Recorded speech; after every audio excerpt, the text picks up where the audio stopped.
Amazing. So hi everyone. I'm so happy to be here. Seriously, there's so many of you from all over the world. I'm so grateful for this time to be able to connect with you all. I'm Vicky. I'm from Gifted by Nature. We are a production house, artist management and community rooted in consciousness and creativity and compassion.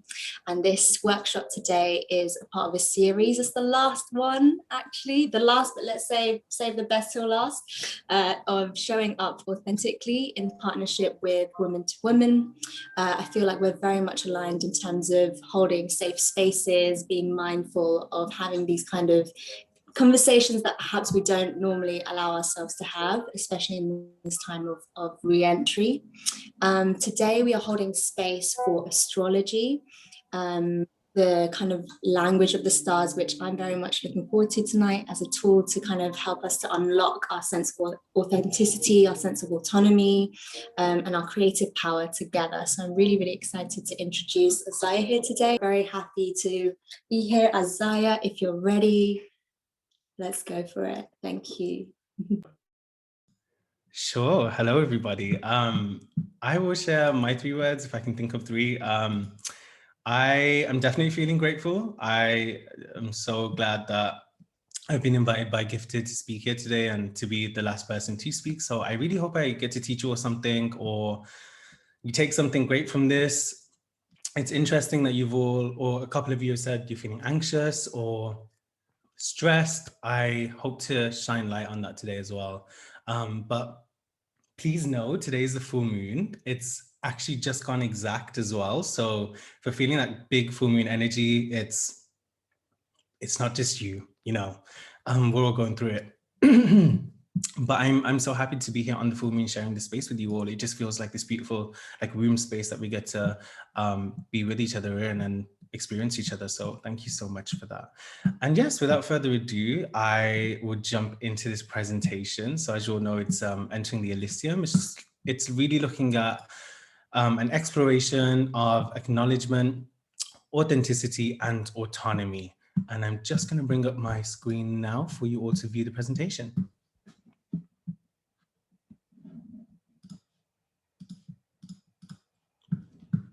Okay. So yeah, entering the Elysium then. So I know many people are probably not too familiar with astrology, or maybe you've been very familiar with astrology. I'm not sure of everyone's levels, but I can thankfully still see you on the gallery view. So I would love it if you could just give a little wave if you've your chart maybe, or even your sun sign, see what everybody is. Amazing. I love that. It's great to know. I think we see astrology from pop culture. We see it as, oh, I'm a Scorpio, it means I'm transformative, I'm enveloped by death, or I'm a Cancer, I'm emotional, or I'm an Aquarius and I just don't have any feelings, which isn't entirely true. I sit here with you grateful. I'm very emotional that I'm here, so that is a lie. But yeah, it's a lot more than that. I think astrology is wide, it's vast. How I see astrology is it's a movement of the stars, and we're tracking these transits. We're able to see literally human history within these planets. And so I am immensely blessed that I have been able to take a journey that's led me to astrology, that's led me to build a platform around astrology, and to, I guess, continue my words and just journey through astrology to help other people as well. I cannot tell you how many charts I've read, how many people I've come into contact with from all over the world. I think some people here as well either follow me on my platforms or I've had sessions with, so they can attest to that. But yeah, it's really a wonderful journey. I really see astrology as basically leading us, helping us recognize the energetic conditions we're working within and how we can move ourselves forward within them. So yeah, essentially, this is invoking reflection through planetary movements. And I want to bring you to a wonderful little quote that I have from Carl Jung. So our psyche is set up in accord with the structure of the universe. And what happens in the macrocosm likewise happens in the infinitesimal and most subjective reaches of the psyche. I smashed that word and it was giving me trouble earlier, so I'm really happy about that. But essentially what this quote means is to really, really see ourselves in accordance with how the universe moves. I know as humans, it's so, so natural to sit here and think, I am the main character in my story and the world literally revolves around me. And you wouldn't be too wrong. The planets revolve around us. So, those class as worlds. But essentially, we are very, very connected to everything around us. We're connected to the earth around us. We come from the earth, we go back into it. Our earth is, connected to all the planets around us, the stars around us. Everything is just perfectly mapped. And I love being able to recognize that map and how it shows up in our lives and how it guides us. And so when we look at this quote, what Carl is essentially saying here is to really recognize that the stars and what they're made up of, we hold within us too. There's no distinct separation that we have away from them. And it's really, really important to be able to track ourselves through them as well. And see human history and how it continues to develop. We love to think we're new at what we bring to the table. We love to think that, our ideas are something completely original, and unfortunately, everything's already been done before. But what we can do in our own lives and in our individuality is to make it wholly creative to us. And I think that's a very, very beautiful thing we get to do. So how I really, really wanted to go about this presentation is to essentially follow the sun and to follow the moon, because they're the two planets that we all know about, right? We see the sun rise. Those of us in England, we've just got some sun, so we are trying to bask in it as much as possible and get our tans on, because we don't see it too often. But everybody sees the sun. We rise with the sun, we set with the sun. It signifies time for us. It signifies what the day is going to be like and how long it's going to be. We've just had summer solstice as well, which is the longest day of the year. And as I was telling Vicky earlier as well, is actually, although we've had summer solstice on Sunday, today is actually the day that we have the longest sunset. So we have a full moon and, all the daylight is there for you to catch after this presentation. So, I'm going to try and get through it in the hour that I have. But yeah, I thought they would be the easiest planets for us to focus on and recognize how time is moving over this summer. But I will be bringing in other planets as well in relation to some of the big transits we're going through. So let's first focus on the sun as a luminary, which is here. So what is the sun? The sun is our spirit. It's our vitalization. It's our energy, our will, our expression, and it's ruler of the astrological sign Leo. Now, I want to delve into the sun a little bit. I know, like I said earlier, when we were talking about pop culture, it's really, really easy to look at our sun signs and recognize them for how they show up. While they do give us some form of individuality, how we need to view the birth chart is to view our sun as being in accordance or relation with every other planet within our birth chart. So our sun for us is spirit. It gives us life.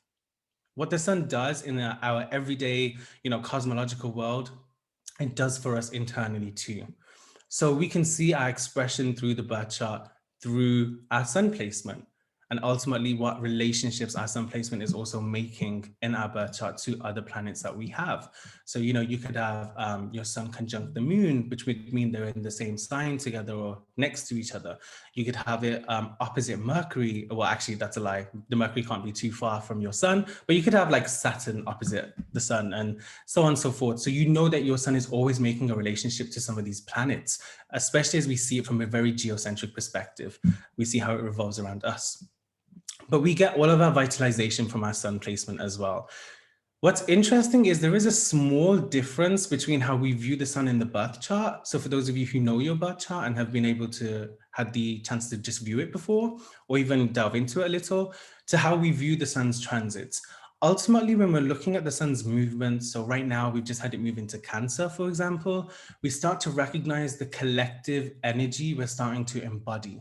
So you'll notice it yourself. A week ago when we were in Gemini season, you would have felt the chaos, the frenzy, the just, big energetic movement. We're all stimulated by something that's happening, whether it's online, on our phones, in person, things are moving again, it gets hotter.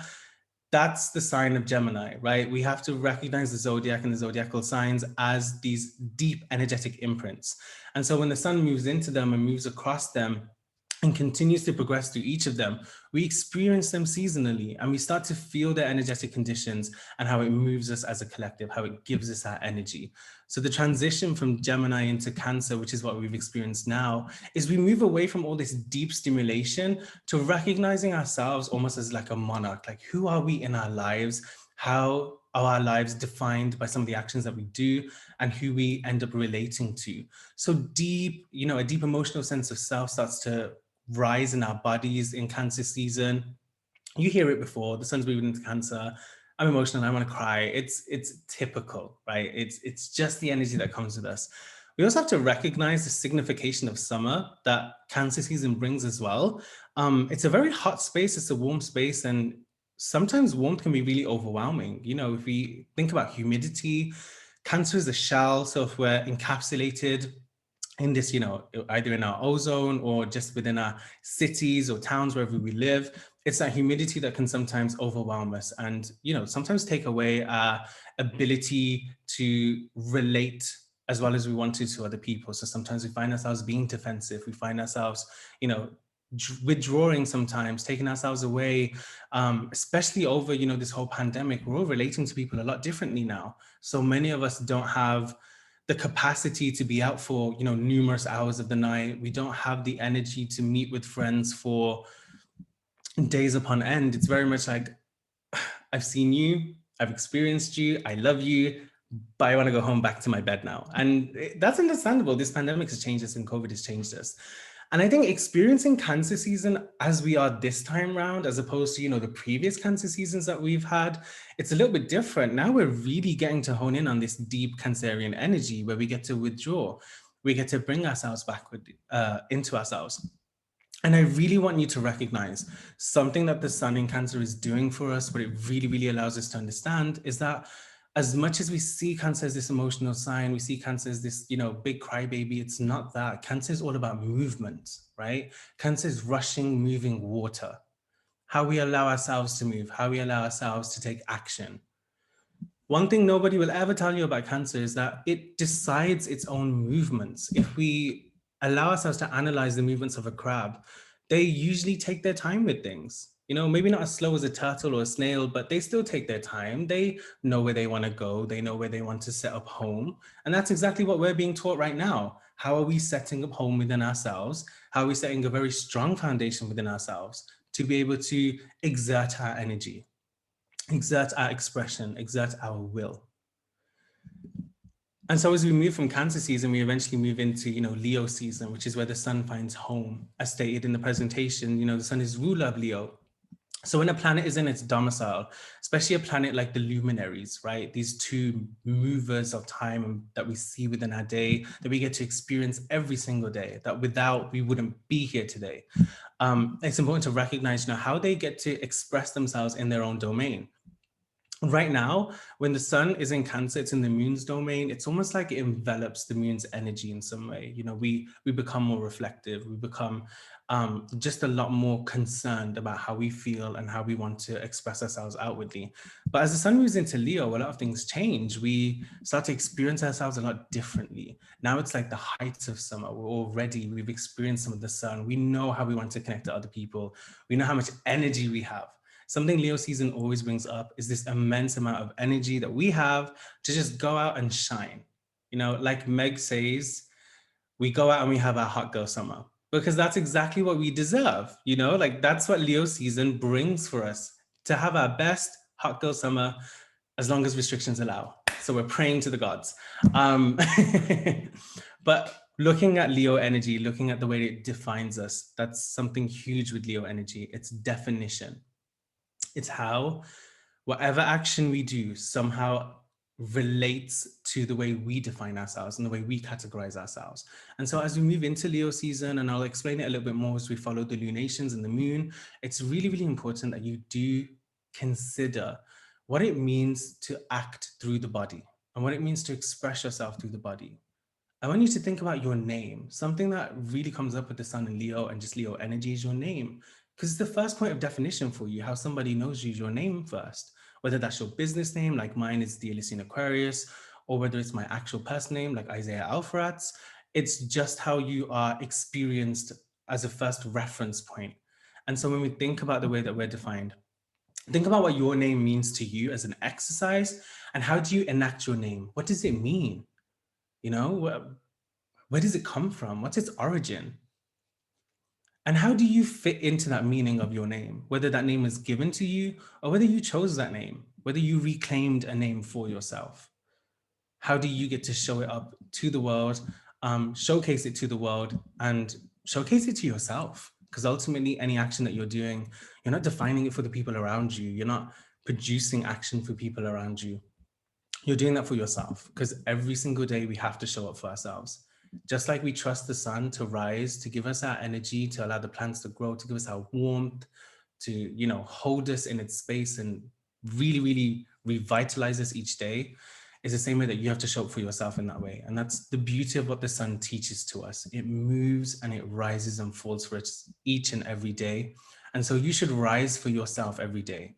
Just as the sun sets and falls, that's where you give yourself time to rest. You give yourself time to come back to yourself. Embrace the night in a way that allows you to know that your next day is going to be the way that you've intended for it to go, because you're going to act upon that day the way you have stated. So think about Leo as intention. Think about movement and the sun and how you experience the sun as intention. I would love for you all as an exercise, when you get the chance to and when you get to experience some sun. Might be a couple of days for us UK folk, but when we really, really get to feel it and feel its heat, I want you to just go stand in your garden, stand on your balcony, go to a park, and just lie and experience the sun for a couple of minutes at best, and really feel it. As you feel the sun bear down on you, breathe in deeply, breathe in slowly, and feel the heat as it touches your cells, as it gives to you. Think of the sun as a gift. And in the same way that you show up for yourself, show up for your relationships, show up for your work, show up for, you know, your homes, your families, you are that gift to everybody who gets to experience you.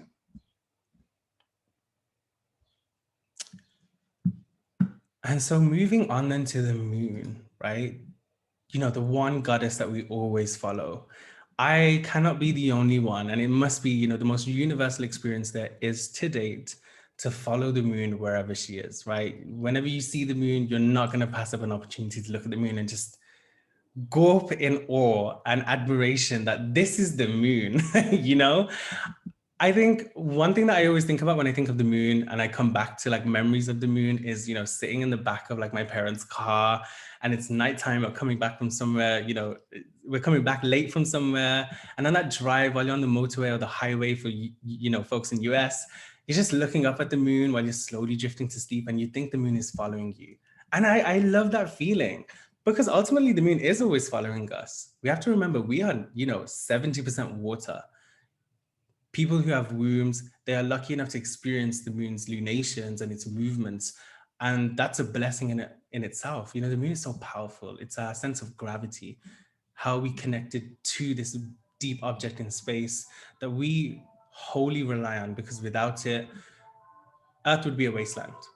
The moon allows our plants to grow, it moves our waves, it does everything for us that we need it to do. It nourishes. So coming to the moon, we think about what the moon represents for us.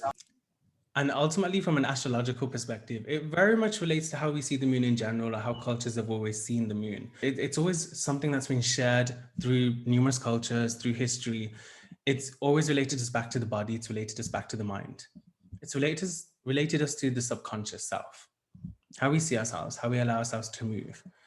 The most reductive signification of the moon is our emotions, but we have to really break down what emotions mean, right? Like they're not just something that, I mean, they are something that comes and go, but it's how do they come and go to us? You know, when we usually find ourselves in an environment that we're sensitive to, that triggers an emotion within us. And that's the same way the moon affects us and what it represents within our natal chart as well. If you have your natal chart to hand, or you have an opportunity to look at your natal chart, look at your moon and understand what kind of phase is it in? How close is it to the sun? How far away is it from the sun? First and foremost, you want to look at any planet, especially the moon, and how it relates to the sun. And you'll get to see the way in which you embody that phase of the moon as well, whether it's, you know, waning gibbous, it's waxing, it's full, it's an eclipse, it's new. You really embody that lunation. And that's the best word I can find for the moon. It's embodiment. That's what it truly represents. And we think about emotional sensitivity, how we embody the environments around us. The moon ultimately is also influence, right? When we're next to someone, Or in fact, in the wonderful way that we can virtually connect to each other, I'm here influencing you in some way because I'm teaching you about this topic or subject. And that's what it is. I've been able to come to you today and share a part of my energy to hopefully move you in some way. And so see the moon like that in your chart. See how you touch other people, see how you move other people, how you influence other people, but also how you are influenced as a person, as a body, and how your body is ultimately a mechanism as well. I always say the moon is the mind. Now, if you've ever been introduced to astrology, you'll hear people say, Mercury is the mind. What do you mean?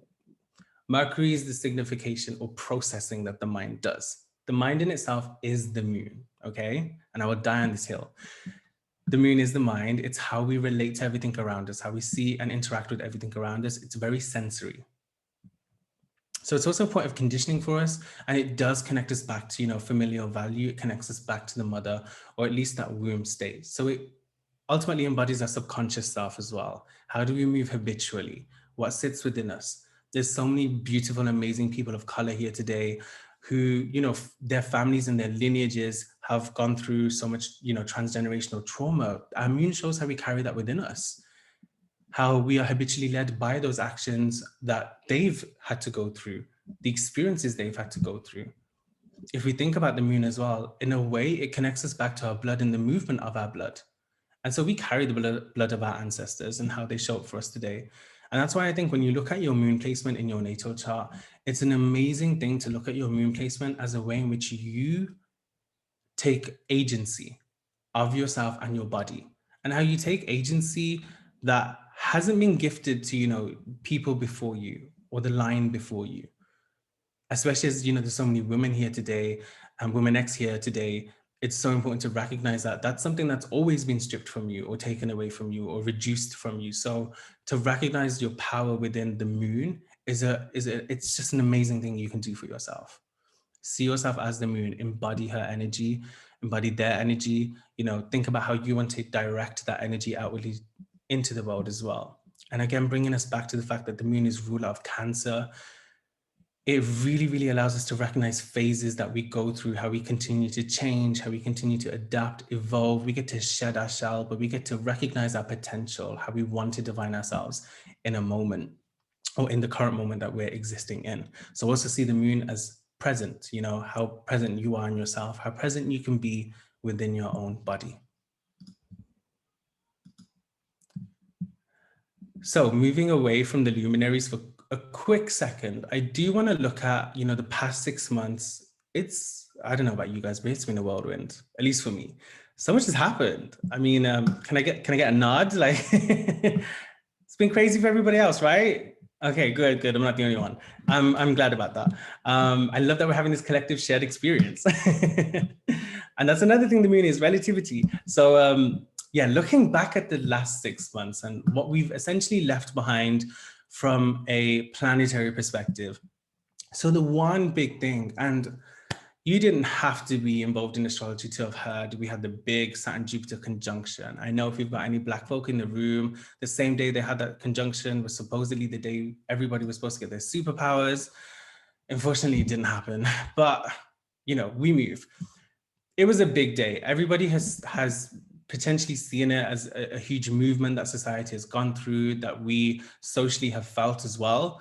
But ultimately, it was a signification of the fact that we've moved into a new epoch.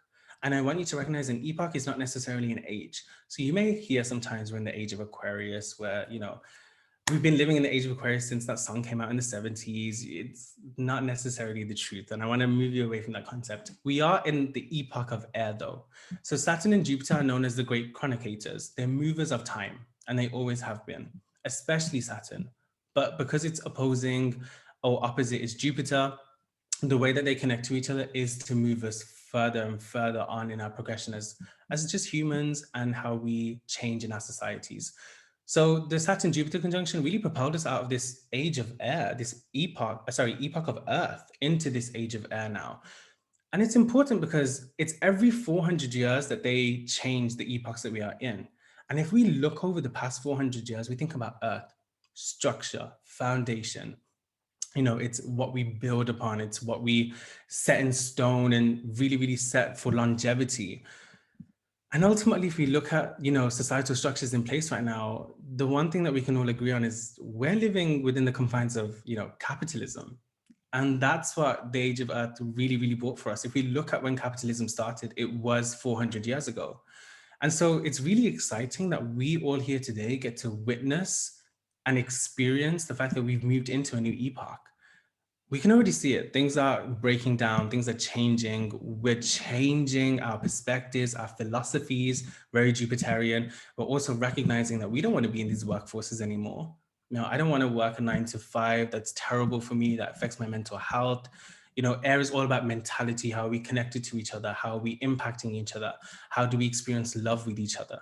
And it's so important that we recognize now with this age of air that information is really important. And I cannot stress to you, as people here today who have come to receive information, please be careful of where you gain your information. Something the Age of Air does is it brings up so much misinformation. It brings up, misguided knowledge or wisdom. And we have to be careful of what we bring into ourselves and how we allow words to influence us. So think about where you're receiving information from. I know all of us are, probably social media users. We've probably got things like TikTok, Twitter, Instagram. I mean, if you didn't, you wouldn't be here today to have seen this event. But I want you to, undergo a new exercise. Make it a daily practice to reduce, maybe your screen time for like 10 minutes until eventually you come to a good point where you are able to, utilize your phone and keyword utilize, have it as a point of utility. But eventually you want to live in the space that you're in. You want to really experience it. You want to experience the people you're around and learn from them and their experiences. Don't just take everything as it is. We're very naive people sometimes, and it's important that we're thinking about where information comes from and what we allow to influence our wisdom. So following that Saturn-Jupiter conjunction in Aquarius, how it led us into this epoch of air, we had even more crazy transits. We had the Mars-Saturn square. Now, if we're thinking of Saturn as this big, big planet, restriction, limitation, it really defines us, it sets us in place. It's also the planet that stops the sun's light or restricts the sun's light in an astrological context.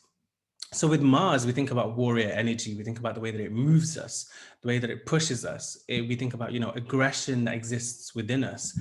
And what's interesting is, I think, looking at this from a very feminine perspective and thinking about societal structures in space, in place right now, is the Mars-Saturn square really, really testifies to how I think deep feminine energy is looking to destroy structures that we have in place. What squares do is they bring up or build tension. And whenever we have enough pressure, something cathartic is going to happen, something has to explode. And so this is where we're going to hopefully start seeing, a rise in some of these structures being left behind. Gifted in itself is a testament to this Mars Saturn square moving into this, deep feminine space. And we have to be thankful for that and for the invitation to be here as well. And it's something also replicated by the Uranus Saturn square. Now they are different, but Uranus is it's shocking, it's revolutionizing, right? So we're going to see so many people come up now that we haven't seen before. We're going to see people probably become a lot more richer than we've had them before. People sharing spaces. I think of Uranus in Taurus, especially Taurian energy, as land, as agriculture, architecture. It's people setting up these deep communal spaces. We're tired of where we live. We're tired of being isolated. We're tired of being alone. I would love a community that I can, be around. And I'm sure all of you agree that if we could do something like this in person, how wonderful would it be? Sharing food from the ground that we've, essentially sown there and being able to reap and benefit from, and to share that with each other and share that space with each other on a very physical level as well. So I know, don't get me wrong, I know COVID's stopping all of that, but I really do see this as like the movement into some of that space. And I've gone forward. Give me 1 second. One of the big new moons that we had, this huge like push of energy, was that new moon in Aries that we experienced as well back in March. It was such, I think, a definitive time, this new moon in Aries, because Aries really is this point of the sun's exaltation, which means it gets to express itself in such a huge way. Now, I don't know if I have any Arian folk in the room, but you all know that Aries energy, or if you experience it on a personal level, it pushes you to do, it pushes you to create, it pushes you to be. And I really love that about this new moon. What I think it did is it propelled us out of that whole, the clutches of winter, and it pushed us to start recognizing ourselves a bit more and really say, I want to head forward. I want to make sure I'm doing the best for myself this year, because if last year was anything, it was a testament to the fact that we do not care for ourselves enough. We do not give ourselves enough time. We do not ensure that we are taking care of ourselves. And I know we look at Aries, we look at it as this, this prominent energy of war. But sometimes I think we need that directive energy to be pushed back into ourselves. And if you're thinking of, a new moon in Aries, this is a very a point of intention. And it leads us to be more intentful about ourselves, or intentional about ourselves. And then what we just experienced was the solar and lunar eclipses in Gemini. And oh my God, I need therapy from them. They were crazy. We should just end it right here because those eclipses took me out, but we'll continue. They were intense, right? When we have the nodal axis, which is what rules eclipses in such, they're known as mutable signs, Sagittarius and Gemini. And when we have a nodal axis in those signs, they will move you to places so fast. And how I want you all to view eclipses, you may know about this, you may not know about this, but how to start to think about eclipses and really bring their energy into you is to view them as points where you just rest, where you just stop, where you have to really do what's best for yourself and just take a break. They're not times for manifestation. They're not times for, deep intention setting. What solar and lunar eclipses do is they've already set your path forward. It's this merging of time. They bring up information your spirit has to be aware of that will eventually lead your consciousness and your body. So when we think about, I know many of us here probably do manifestations under the moon or moon work or, moon energy work, and there's nothing wrong with that. But I always say stay away from eclipses because essentially they're doing the work for you. All you have to do is be open to receive it. There's nothing more that you need to do that hones in on the energy of the eclipses. These eclipses in particular, they very much did bring up a lot of death energy. So a lot of us were going through grievances. Some of us are feeling anxiety still. Gemini rules over the nervous system. And so when it brings something like that up, we feel anxiousness within our bodies. We don't feel comfortable relating to others because we don't know how we want to, or have even processed the information that our spirits have experienced, and to do so in a very bodily way. So if you're still taking your time, getting back out there, relating to other people, it's okay. I give you this validation. It's okay. Take your time. Okay. And then we had Mercury retrograde, which literally ended 2 days ago. And wow, we didn't need anything more, but 2021 has not disappointed in delivering. Mercury retrograde was a really, really intense time. As ruler of the North Node in Gemini, ruler of the terms of these eclipses, Mercury's a trickster. Mercury really likes to just, pardon my language, F shit up. That's what Mercury does best.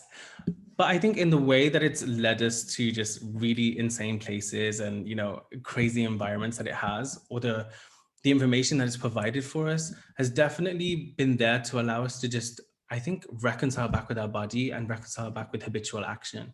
I cannot stress this enough. We move so habitually. And when I was asked to present for this, how we can show up authentically, I think first how we can be authentic is to be autonomous. And ultimately, when we're thinking about habitual action, a lot of us are not moving autonomously. We're moving in the way that we've been socialized to move, that we've been taught to move. So I want you to look at yourself, another exercise you can implement just on a weekly basis, because I know it can be a lot to look at ourselves sometimes and really, face ourselves in the mirror. I have an issue with it, but look at yourselves. If you can do so naked, please do, but just really view yourself for a second, reflect yourself back to you, and just ask, who am I? Who do I intend to be? Who am I in this present moment? That's all you need to know and come to terms with. Who are you right now? That's all that matters. Not who you were yesterday, not who you're going to be tomorrow, but who are you right now? If you can give an answer for that, I promise you everything else, your path forward, even the path backwards to remember who you have been, starts to become a little more clearer to you. If you can, every day, just ask yourself who you are, who you intend to be. How are you going to be autonomous? What habits are you moving away from now that maybe stop you, that aren't good for you anymore, that put you into places where you're just not comfortable anymore. What Mercury retrograde in Gemini did was lead us away from thinking about being in spaces that we don't resonate with any longer.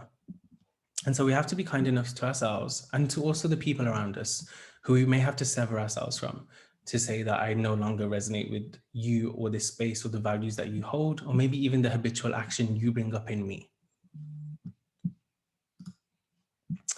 And so I want to bring us to the lunations and to this summer and how we can have that hot girl summer that we're all really aiming for.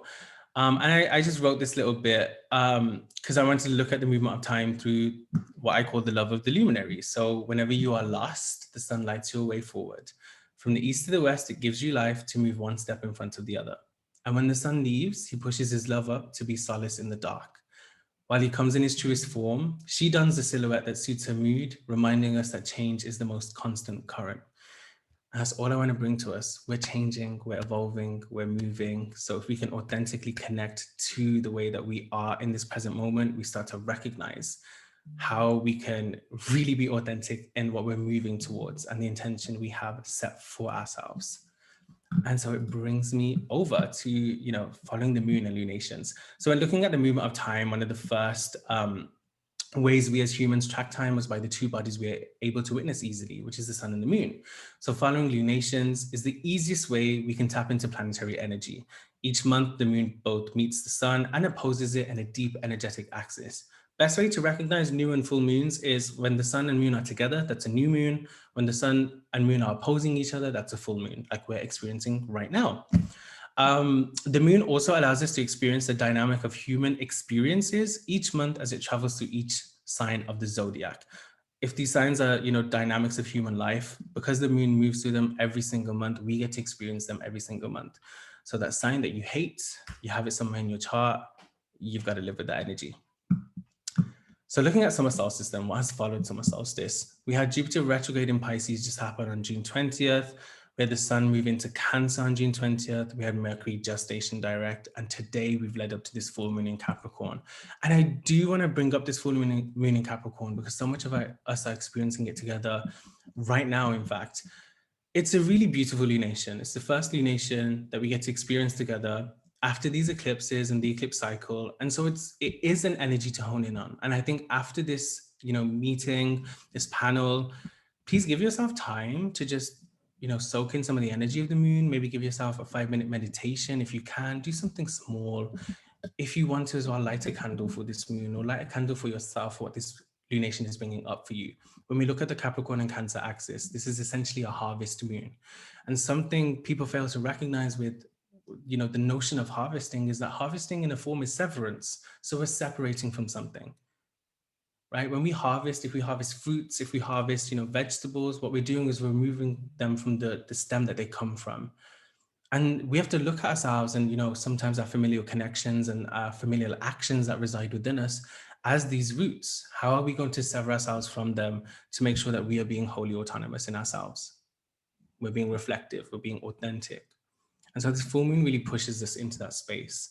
I think that's why it's so special as well. We get to experience this together today. What I also recognize with this full moon is that it does allow us to understand so much about ourselves in a way where we consider our notion of time. And again, it brings me back to habits. It brings me back to this action or habitual action that we have within us.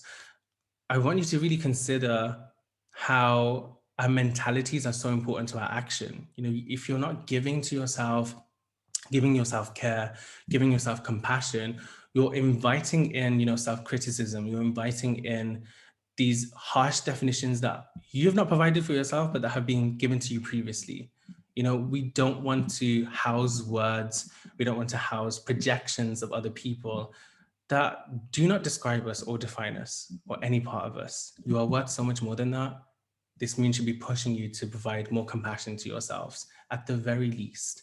So when you go away from this today, I want you to do one thing that you think is compassionate for yourself, whether it's saying kind words in the mirror to yourself, whether it's eating foods that you love, as long as they're good for you and they're not going to mess up your stomach later.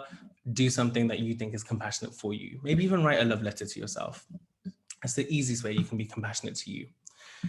And so following the summer solstice, then we have Venus entering Leo. This is a bit of an exciting time because when we think about Leo and identity, again, Venus is the way that we connect to our identity and how we utilize our identity or identification of self to connect with people around us. And so coming up to this concept of severance from the full moon, what I really want you to see is how some of these planetary transits carry the meaning of lunations with them. If we think about how we're identifying with other people, what Venus in Leo really tells us to do is to understand how facets of others are existing within us. Specifically around this time, how facets of us have developed and grown and how they no longer resonate with other people anymore.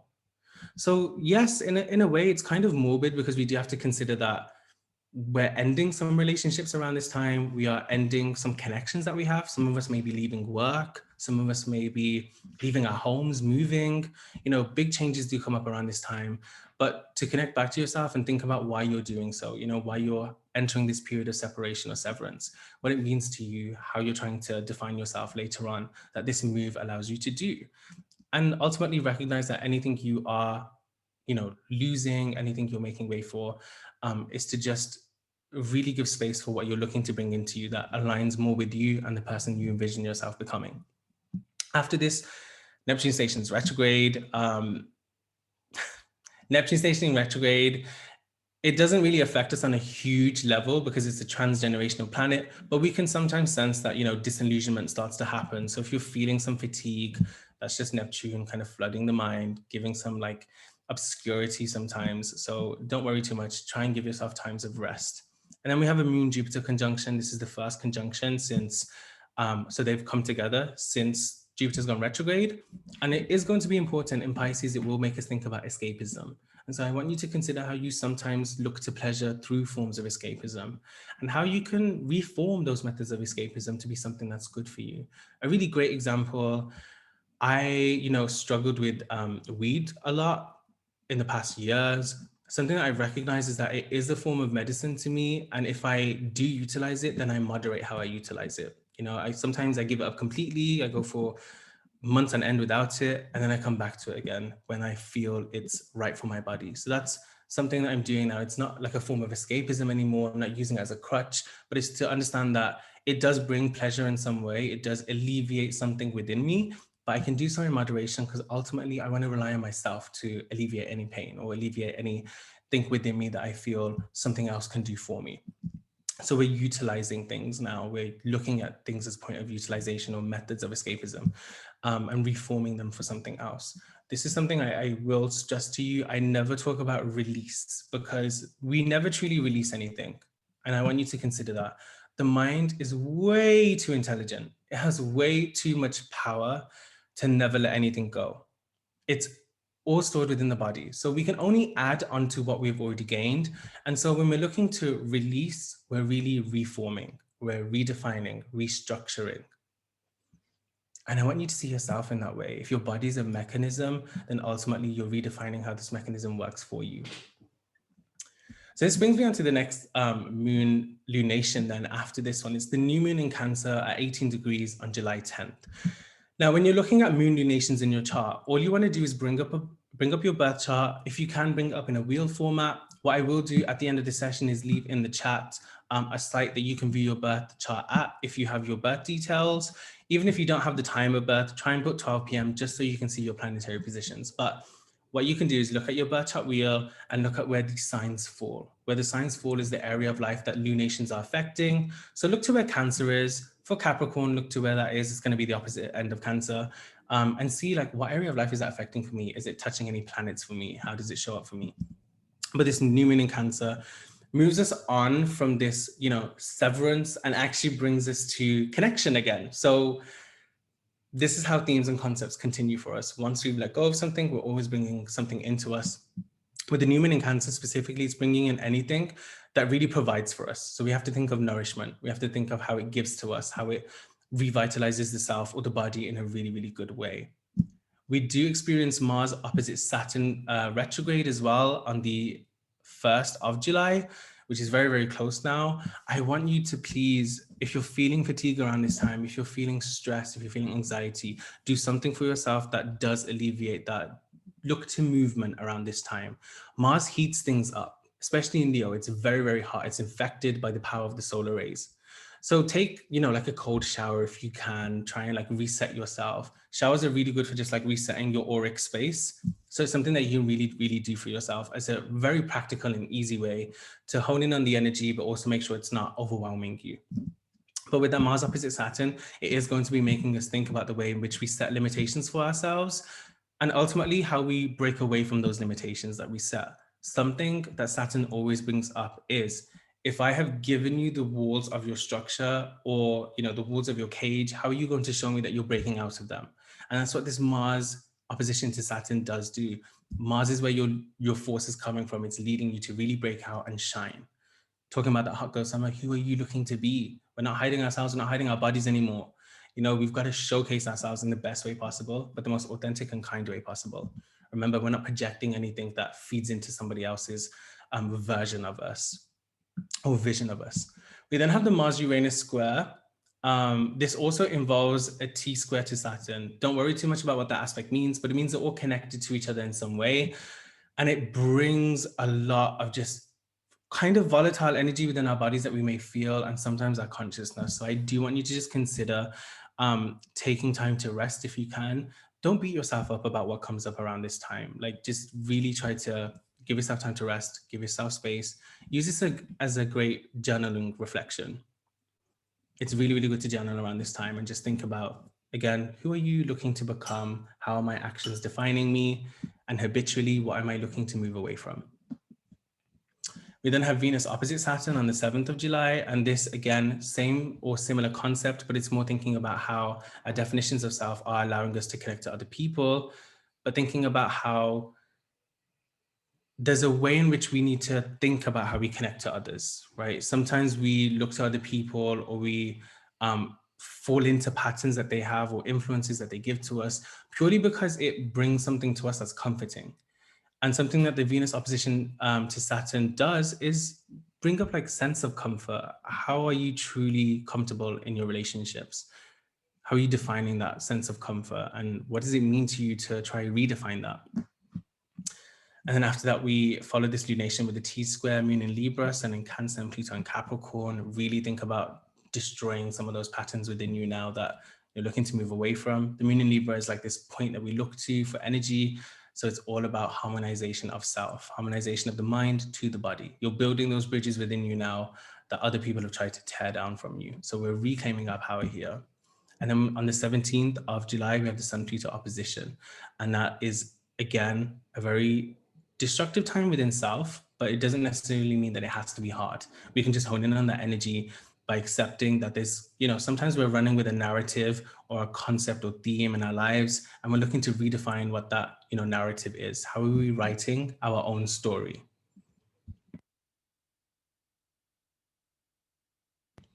And so after that, we lead to the full moon in Aquarius. And this is a very, very interesting full moon because it's at the first degree. When we look at the first degree of any sign, it holds a lot of potency, it holds a lot of energy. If we think about Aquarian energy, it's how are we relating to the collective? How are we ensuring that we are sensitive to the collective? And how are we sharing our ideas in a way that's compassionate with other people? This full moon will be asking us to really restructure the way we see ourselves as people, and how we're making sure that as we're undergoing, this evolution of self, we're undergoing this restructuring, how are we creating longevity in the structures that we build within self? One thing this full moon massively brings up, and that's followed by Jupiter moving back into Aquarius in its retrograde on the 28th, is essentially how do we recondition ourselves to be who we want to be and not who others expect us to be? So we're entering this period of reparenting. You are now a mother to yourself. You are now a father to yourself. Or we can just remove the binaries in themselves and ultimately look at the way in which we are shaping ourselves. How are you doing that for you? Again, another exercise you can invoke is just, how do you see yourself as a maternal influence? How do you see yourself as a paternal influence for you? If you were to envision your inner child, what are you saying to them? How would you speak to them? That's another thing. When Mars moves into Virgo on the 30th of July, a big common theme is how we utilize our energy for the words that we pour out. Words hold so much. They're weighty, they are powerful. And they can affect us on such a deep level. We have to think about the way, you know, words really scar the psyche and the spirit sometimes. So with Mars in Virgo, I want you to think about reactivity. How are you looking to be more responsive instead of reactive with your words and with your actions? How can you order your words in a way that they can touch other people beautifully? That you can leave a good, lasting impression on those people as well. And just on yourself. Again, how are you talking to yourself? Something Virgo energy brings up. And funny enough, Virgo is known as being in conjunct or averse Aquarius. So sometimes it means we have to force a relationship between those two dynamics. Is how do we view ourselves and how do we speak to ourselves in a way that isn't very self-critical? So start to think about the critical voice in your own mind. You know, it's not you who is that voice. That's the voice of so many other people, but you may be giving that power to them. And that's not what we're going to do anymore. Those people don't deserve that from us. And then we have a Mercury, we have what's known as a Casimi with the Mercury and Sun in Leo at 8 degrees on the 31st of July. If you're unfamiliar with what a Casimi is, it's when the sun completely envelops a planet astrologically. With Mercury as well, it does happen on a astronomical level, but it's where we see Mercury just become completely enveloped, and it means that it infects the planet so deeply that it's now empowered by the sun. It can be a lot. Again, it does bring up reactivity. That's something that Leo does, fire does. It's overwhelming. Little fires are everywhere sometimes in our speech and how we're processing things. So if you need to, take time to breathe on this day, and also take time to really set deep intentions for what you want winter to look like for you on this day. Utilizing the Mercury Sun Casimi is the best thing, the best way that you can just ultimately set your intentions, especially because those intentions are for who you envision yourself to be later on, or at least at the end of the year. And then we have the new moon in Leo on the 16th, at 16 degrees at the 8th of August. This new moon in Leo, when we're thinking about new moons, we're thinking about what's manifesting for us, what's coming into our lives, what we're looking to bring in Leo. It really is thinking about how we can validate ourselves, how we can affirm ourselves. How are we giving to ourselves? How are you giving to you? If I was to ask you that question today, would you have an answer ready to give? If that is not the case, then by the 8th of August, you should have an answer for yourself. So another exercise, I'm saying you all homework, go do it. I won't check you on it, but definitely go do that homework for yourself because it's only for your own progression. And something that this new moon in Leo does bring up. It's how am I looking to progress? And how am I doing so, again, with authenticity? Think about Leo, think about the lion, think about how strong the lion feels within itself. There's something that this new moon in Leo should bring up for you is how deeply intentful is your own action to the point where you no longer can be compromised with that action. So nobody can question you with that action. You're no longer exerting yourself in a way where somebody can say, why are you doing that? You have an answer ready for them. Or in fact, you have no need to explain to them because if they're not understanding your action, they are not people you should be around. Again, represented by the Mercury-Jupiter opposition on the 11th of August, following that new moon, with Mercury and Jupiter being opposite each other, it is really bringing up the need to sever yourself away from anybody who stops you from reaching those deep philosophical values you want to embody. So think about your philosophies. How are you representing yourself in the world? What values do you hold? With the Mercury-Mars conjunction, is thinking about how we emit our values outwardly. What's your value system? Are you allowing it to evolve with you? Or are you allowing your value system to also be very tied to your defense mechanisms? Something the Sun-Jupiter opposition brings up. How are you defensive? What are you trying to protect? I want you to really think about your defense mechanisms as what am I looking to protect within myself? And does it really need protection? Are you protecting your power? If you're so powerful, there should be nothing to protect, right? Are you protecting your inner child? If they're revered within self, then again, there's no need for protection. You can just house them in the best way possible. When we put up walls against them or in front of them, what we're doing is we're stopping our inner child from allowing itself to be expressed. And so we have to think about the boundaries that we put up. And that leads us to the Sun-Jupiter opposition on the 20th of August. And this is a really, really big opposition.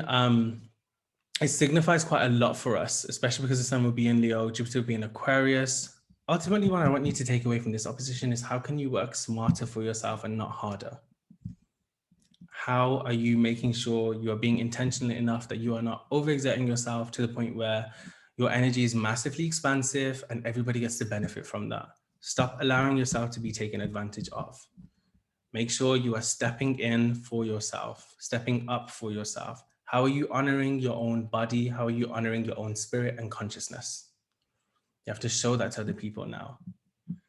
One thing about being a hot girl is to be as confident as possible in yourself. And that brings us to the last full moon of the summer, which will be the full moon in Aquarius. So we have 2 full moons, and this is usually a rarity. So very, very special full moon. Leading on from that, new moon in Leo, on the 8th, coming to the 22nd of August, I want you to really own in on this full moon the same way that you're honing in on the last full moon in Aquarius, but this time allow it to be different, right? I want you to think about where the last full moon was connectivity and your just connection to other people. This full moon is still connectivity, but it's more, how am I ancestrally connected? How am I still allowing myself to be moved by what runs in my blood and my lineage? Aquarius actually has rulership over the blood and movement of the blood. So it's really, really good to connect to that and think about how my blood moves, how it moves my body, how it moves my action, and what am I looking to change or reform within that? Remember, it's authenticity. How authentic can you be? What are you looking to change within yourself or redefine within yourself? That's wholly authentic. That then leads us to the sun moving into Virgo on the 23rd of August. The sun in Virgo is going to be a little bit of an interesting time. When we think of the sun in Virgo, we have to consider that this is a very virginal space. So we're ultimately looking to heal ourselves as we're coming away from summer. What are we taking on? Where have we been burnt by this heat? How are we looking to give to ourselves? And how are we opening ourselves up for pure light to, come through to us and that we can embody?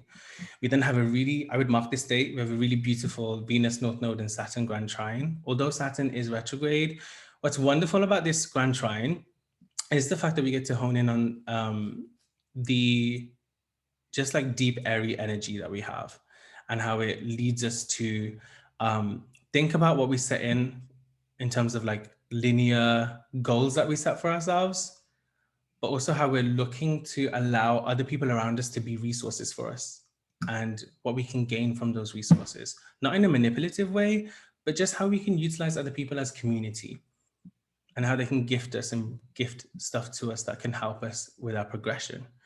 And then lastly, we have the Mercury opposite the Moon and Neptune together on the 24th of August. I thought this was a good transit to highlight because that Mercury opposition to the Moon does ask us to consider how we're processing information, how we're processing the people around us and the connections around us, and how we're ensuring we're not putting people on pedestals or putting sometimes our own ideas on pedestals that lead us to disappointment, right? Stop setting expectations that you yourself cannot achieve, that you think somebody's going to achieve for you. Especially as we're leading ourselves out of summer, we're entering the fall months, we're entering the winter months. We're going to have to think about how we're moving to a restful period. And if we're setting ourselves up for disappointment really, really early, then we're going to have a lot to recover from. And ultimately, we want to move into winter in a way in which we can embrace winter. It doesn't mean we have to become cold, hard, and brittle from rejection or disappointment, but that we can embrace the cool, embrace the cold, embrace it enough to know that we get to hibernate now. We get to let our spirits rest for the next chapter of our lives, for the next year. And so what can we take away from this summer?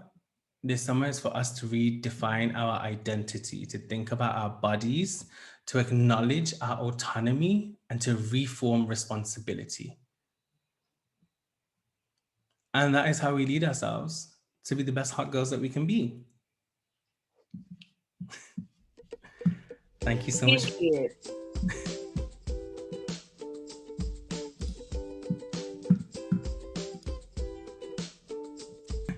Amazing. I think by the end of it, we were all just like in deep introspection, just feeling hit every time you said a new phrase. Like, wow, that resonates so deeply.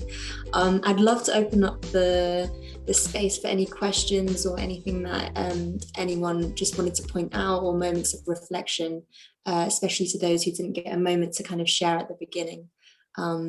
yeah, take it away. Thank you so much for really, really interesting. I think I just have like input rather than a question because there's so much to absorb. But in terms of, I really, really resonated with you saying about like changing up, like in terms of like our communities. I'm paraphrasing really badly here, but you're talking about like changing up the structures around us and kind of moving away from societal norms. And like that's heavily where my head has been at. So it was really nice to just like feel seen and heard in terms of that. So thank you. Yeah, of course. Thank you for receiving it in that way. And I'm really glad that what I've said has resonated with your journey. And thank you for being here. It's wonderful. Yeah, I have one.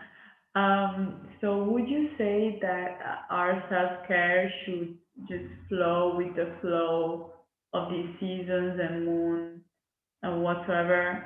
Or do you think that these next 2 months, I don't know, like have like a specific self-care method for us? Now, that's a really beautiful question, Elena. Thank you for presenting that. When I say words or phrases like we're restructuring, everybody seems to think restructuring means that we have to put something in place that's very brittle, that's very hard. Allow your self-care or the structure of your self-care to be something that's flexible, malleable as you continue to evolve. Because think of it like this, Elena and everybody else here. Who you are right now is not who you were 5 minutes ago. And who you are tomorrow is not going to be who you are today. So you're always changing and constantly evolving, and the systems you have in place for yourself, such as self-care, self-joy, have to be as malleable and flexible to evolve with you. So really define what you want your self-care to be. If it's, if self-care for you means eating a homemade dinner on today, but tomorrow self-care means surrounding yourself with your friends, then do that for yourself. Don't try and repeat or enter repetitious action because you think that's what's right for you. You ultimately and intuitively know what's right for you on that day. Thank you. So would you say that you have a piece of advice for us as a collective for the next 2 months, or do you think that it would just be like just connect yourself and follow uh, what you're feeling and who you are that moment? Yeah, definitely. Like this is why I think as just a daily practice and exercise, stretch, breathe, and then ask yourself who you're going to be today and how you're acting upon that intention for yourself. But yeah, as a collective, what I would love for you all to do is first and foremost, make sure that how you've received this is in the way that is going to work for you. Now, everybody can act in the same way. But I think generally what to take away from this for not just the next 2 months, but hopefully this is timeless information you can utilize for yourself, but to ensure that you are just following what feels good for you. We forget that to be autonomous is to make sure that we're not allowing these subtle influences that either exist in our habitual action or within our bodies or through the people around us to lead what we're doing for ourselves in a day, in a moment, in a couple of months. So to ensure you know what's good for you on that day, in that moment, in that present, and just ask yourself what you're going to do and how you're going to set yourself upon that path. Thank you. Thanks so much. Mine's not so much a question, but input as well. And I'm glad that you just said that again about autonomy and being autonomous. That's just something that I've really been reflecting on. And I think it's so easy to ignore ways that, like you said, from either the people around you or societal constructs or things that you just go about because it's just what you've always kind of like, I think we don't even realize there's so many ways, like mentally, emotionally, the things that we enjoy, the places that we go, what we do or how our work is and stuff. And I just feel like I've realized so much recently this, and I think the word trapped comes to mind, is that I don't realize how trapped I've been not being autonomous and by not living like in ways that are truthful or that not truth, that's not the right words, but like living in ways that don't align in my like inner ways, but just flowing with it and feeling like I'm the one that's the sort of kink out of the rest of the line and everyone's like orderly and straight. So really thank you for sharing that and reflecting that over like the summer as well. That just really resonated with me, so thank you. No, you're very welcome. And I love what you said about feeling trapped and sometimes not aligning yourself with what your spirit is feeling, that inner self. And I think this is like how I really want you to view things. You know how we say stuff like mind, body, spirit, we try to make them very distinct, and actually there's deep bloodlines between them both. Anything your body is doing is being consciously led, and you can spiritually lead your consciousness. So what I want you to do is just feel like, tap into your intuition, remove yourself from anything that is external for a moment, and just say to yourself, you know, what do I really want to accomplish today? Sometimes as well, we think about autonomy as being, oh, I have a goal that's so far out and I need to really build my path to get there. Building takes time. And if you're the only person who's retaining all the tools that you need, getting all the materials, building them literally yourself to then take a step, that's a lot of work you're doing for yourself. And you're going to face challenges and face hurdles. So take time to just achieve one thing a day for yourself, and it's a really good way that you can start to see how to achieve long-term action that you're setting in place for yourself. You will connect to your autonomy. You being here today is autonomous, so congratulate yourself for doing that. So I was not here for the first 15 minutes, so I don't know what the introductory was, but I just had a few questions for Isaiah. So being a neurodivergent individual with a Capricorn moon, like myself, how does one make ways forward with reform, letting go and feeling newness, like feeling new feelings, feeling new thoughts? Because I tend to relive the same traumatic and intense moments over and over as if they're happening in the present. ND brains are complex, and I'm blessed to have one, but it's so heavy. Yeah, I really feel that deeply. I probably, if I'm being completely truthful, I probably don't have a complete answer to that. The only thing I can think of is what I implement for myself. And, you know, obviously you must know, like myself, and know that I'm neurodivergent, but I struggle so much with like my ADHD, the fact that I also have BBD, and it's hard for me to sometimes distinguish where I'm going. Like you said, sometimes we relive these experiences. Some are deeply traumatic, and I feel that on a very bodily level. And I think the way I've started to reconcile with that a little bit is to actually look at the stem of some of those traumatic experiences when I have the space to. So I don't force that within myself. If I'm not feeling to do that on the day, or I don't have the capacity to, you have to be compassionate enough to say, I'm not willing to do this for myself today, even though it is a need to reconcile with those, like the stem of that trauma. The other thing is, as much as you're reliving those traumatic experiences, you're also reliving so much joyous experiences. So it is sometimes a matter of deep perspective. What am I choosing to hone in on and focus on that my body is feeling? And how am I allowing myself to exert that same energy that I feel? This is the thing. Sometimes something that I did put up in my Capricorn full moon thread today is that we sometimes experience something initially, and then naturally as humans, we try to, we make that initial feeling repetitious, and we try to follow that throughout our whole lives. And what we don't realize is that sometimes we can allow that feeling to evolve, and we can change that within ourselves. It takes a lot of will, takes a lot of patience, but it really is first starting with just being kind to yourself and seeing how much capacity you have to deal with some of those actions. But ultimately, I mean, dealing with, being neurodivergent, struggling with yourself sometimes, I'm not a therapist, and sometimes it's good to get like a deeply professional opinion. So I would check in with that if you can, and if like you need diagnosis or extra therapy, but that's what's helped me, and hopefully that's helpful for you. All right, thank you so much. I really appreciate it. I just had a quick question, just in regards to like the planetary shifts and everything that you've covered with us today. I kind of like worry sometimes, and I stress a little that like I'm potentially, if I'm not in a great space, like mentally on that day, that I'm kind of not, I don't want to use manifesting, but I'm kind of attracting like the wrong energy, or I'm not making use or utilizing the energy that's there. Like, i.e. today, I'm actively trying to do things that are good for me. But if I was in a bad space, I worry that it then kind of creates a ripple effect. And I just wanted to get like your input on that, because it's a concern that I regularly have, that I'm like, what if I'm not doing the right thing? And I'm like kind of messing up on my hard work that I've done till now. Who is ever doing the right thing? True. We essentially define what the right thing is for us. So I want you to recognize that, especially when you're like correlating your action to planetary shifts, you are only working within certain energetic conditions, which means you still have paths within those conditions that you can take for yourself. Sometimes you're not going to take the best path for you, and that's okay. That still means you're living within that energetic condition and fulfilling that energetic condition for yourself.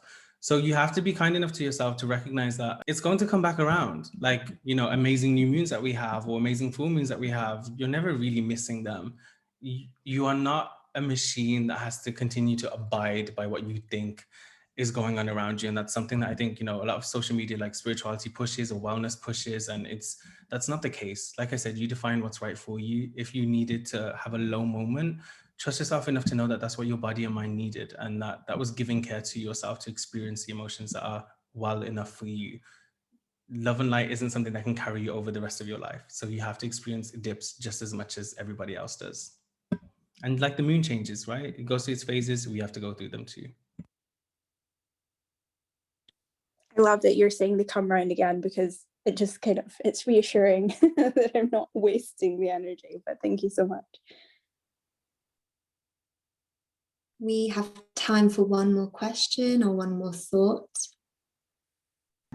Well, I didn't say anything before, so thank you. I'm very grateful that I was able to attend today, and I didn't speak before, but I feel very bright. The full moon always makes me feel like I'm bigger than my body and I'm on fire. So I always enjoy the full moon. It's just a really great time. And I'm very grateful for being able to be here, and that I was able to listen to Isaiah. I found him on Twitter, and I feel like he's just called me out every time I've like listened to anything he said. So I am very grateful that I was able to be here and join everyone that was here. And yeah, so I'm very thankful. And parting thoughts are just take care of yourselves over the season. And you know, there are things perhaps that Isaiah said so many wonderful things, but also, you know, just into some introspection. Just maybe there's some things that, you know, you are thinking that you've been taught to reject about yourselves, and maybe those are things that are part of your self-care that you didn't know you needed, and maybe those are things that you need. And I don't know if that's something that somebody needs, but please take care of yourselves. Be blessed. That was a really beautiful message, Janelle. Thank you so much for sharing that for everybody. And yeah, like surround yourself with love, surround yourself with care, compassion. That's all we can do for ourselves sometimes. It's the best thing that we can do. I do just want to remind everyone that my pronouns are they, them, not he, him. But it's an easy mistake to make because of how I present. So thank you for that. I think that was all the questions that we had time for. So I really want to use this opportunity to thank you all so much for showing up today, for being here, for sharing this space with me, for Vicky, Elena, for putting this together in collaboration with Woman to Woman X. They have put 4 beautiful panels together. And I really, really want to give celebration to that, and just affirm them for the fact that they're doing something so wonderful. Like, I hope this is not the first and last time that I get to speak with you all or share a collective space with you. It's been beautiful. So I want to use this moment to just, you know, give them a little applause and hype them up. And yeah, I would also use this time as a small, you know, promotional time. Please check me out on Instagram, on Twitter, my mailing list as well, to get like long form threads about transits and stuff like that, so you can keep up to date. I'll put them all in the chat, or they can be sent out in an email after. But thank you so much for all attending, for holding space for me. It's made me feel so wonderful. Thank you for allowing me to do what I do. And yeah, thank you so much. So much, everyone. We've got in real life events coming up over this summer if you're in London. We've also got some online series coming as well as we shift into the autumn, and I definitely feel like it's not the end of our partnership with Isaiah and with Women to Women. So thank you so much, everyone. I hope wherever you are in the world, you have a wonderful rest of the evening, rest of the day. Be well, be happy, and see everyone soon.